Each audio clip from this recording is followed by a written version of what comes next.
রাদিয়াল্লাহু আনহুরও ছিল, কিন্তু সেই সম্পদ তিনি তার প্রয়োজনে যতটুকু লাগতো এতটুকু ব্যয় করতেন, বাকিটা আল্লাহর রাস্তায় ব্যয় করতেন।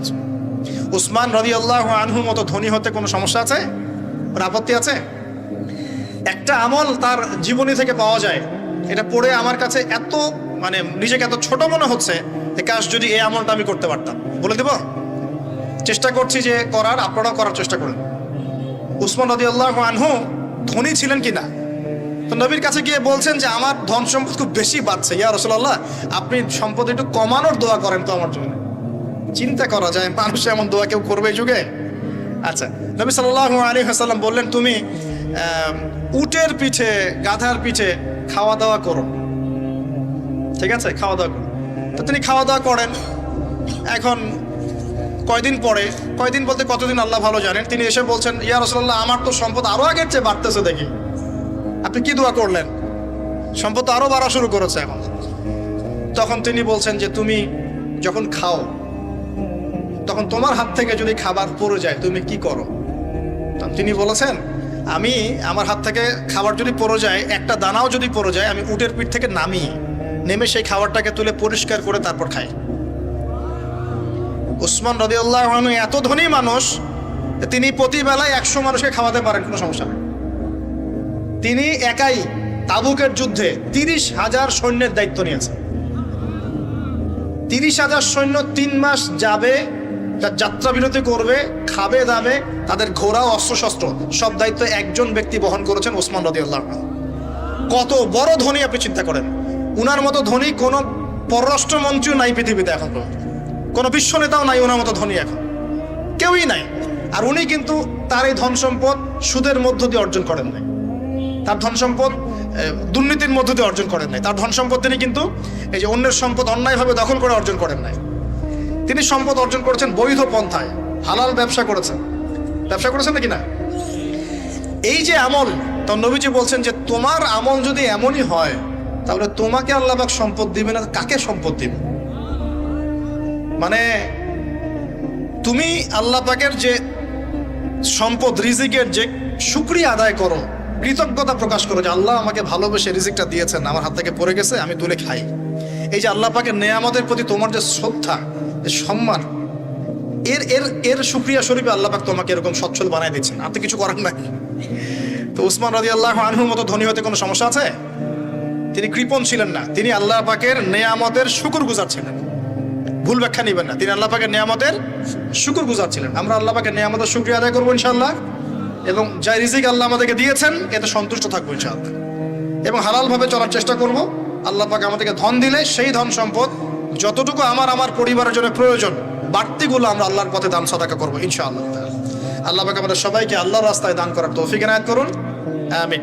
সমাজ কল্যাণমূলক কাজ করেন না, জনসেবা করেন, মানুষের সেবা করেন, মানুষের কাছে থাকেন, সোশ্যাল ওয়ার্ক করেন। এই যে অ্যাসোসিয়েশন আছে না কিছু সামাজিক, নন পলিটিক্যাল, নন প্রফিটেবল কিছু ফাউন্ডেশন থাকে না, মানুষের কল্যাণে কাজ করেন, ইফতারের প্রজেক্ট করেন সামনে, ঠিক আছে। তারপরে শীতবস্ত্র হয়, তারপরে যে ত্রাণ রিলিফ, মানুষের কল্যাণ, বৃক্ষরোপণের কাজ, তারপরে আপনার এই যে রক্তদান কর্মসূচি, এই টাইপের যে ভালো ভালো কাজ, সমাজ কল্যাণমূলক কাজ, এই সমাজ কল্যাণমূলক কাজগুলো করলে মনটা বড় হবে।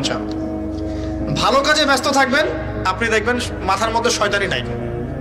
যখন মানুষের কাজ নাই, সারাদিন অলস বসে থাকে, মাথার মধ্যে দুনিয়ার শয়তানি ঘোরাফেরা করতে। আল্লাহ পাক আমাদের সবাইকে ভালো কাজের সাথে থাকার তৌফিক দান, এবং ভালো কাজে একে অপরকে সহযোগিতা করার তৌফিক দান।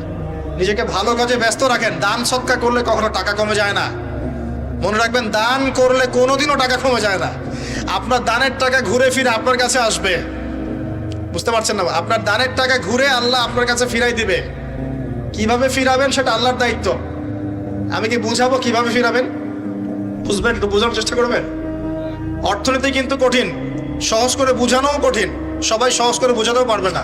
আমি একটা পয়েন্ট খালি বুঝাই আপনাদেরকে, বোঝেন, চেষ্টা করেন। মনে করেন আপনাদেরকে অর্থনীতি বুঝাই, এগুলো আমাদের সাবজেক্ট ছিল, আর তখন আমরা আসলে অর্থনীতি কিছুই বুঝতাম না। তারপরে যখন কোরআন হাদিস পড়া শুরু করলাম, তখন দেখলাম যে ও আচ্ছা, ব্যাপার তো খুব সহজ।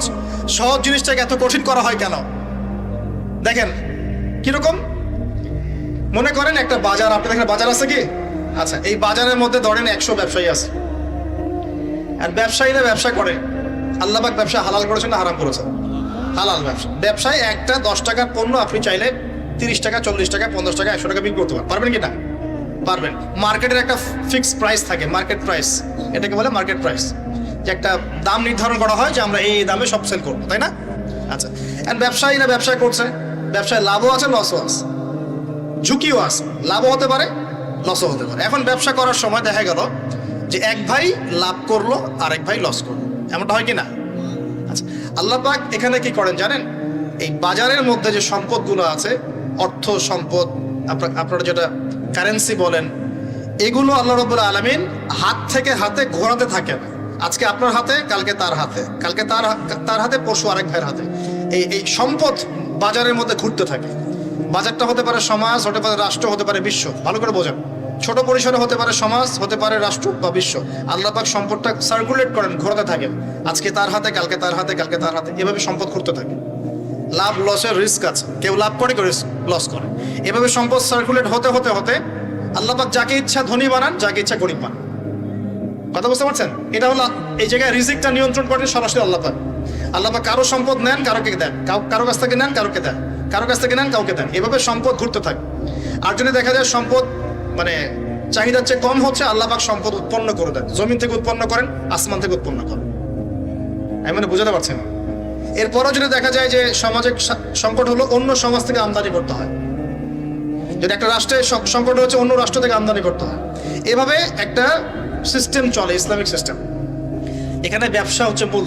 এখানে দায়িত্ব আল্লাহ নিয়ে নেন, কাউকে ধনী করবেন, কাউকে গরিব করবেন। সম্পদ ঘুরতে থাকবে, ঘুরতে থাকবে। এভাবে আল্লাহ পাক আপনার এই যে ধনী ব্যক্তি মনে করেন যে সম্পদ এখানে লাভ করেছে, এই ব্যক্তির উপর আবার জাকাত ফরজ আছে। কি আছে?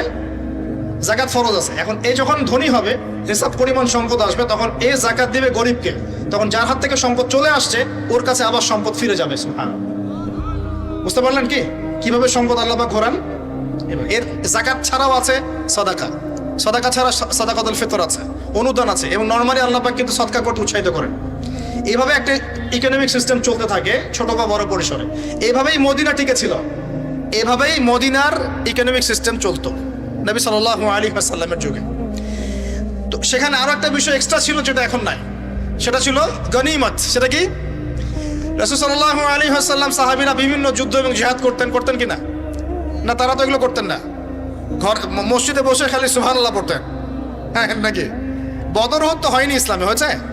বদর উহুদ বলে কোনো যুদ্ধ হয়েছে নাকি? এগুলো বললে তো দেখা যাবে বাপরে বাপ, অবস্থা খারাপ। হ্যাঁ, জিহাদি বয়ান শুরু করে দিয়েছে। তখনই মুসলিমরা যুদ্ধে গিয়েছে এবং জয় করেছে, তখন বিপুল গনিমতের সম্পদ লাভ করেছে।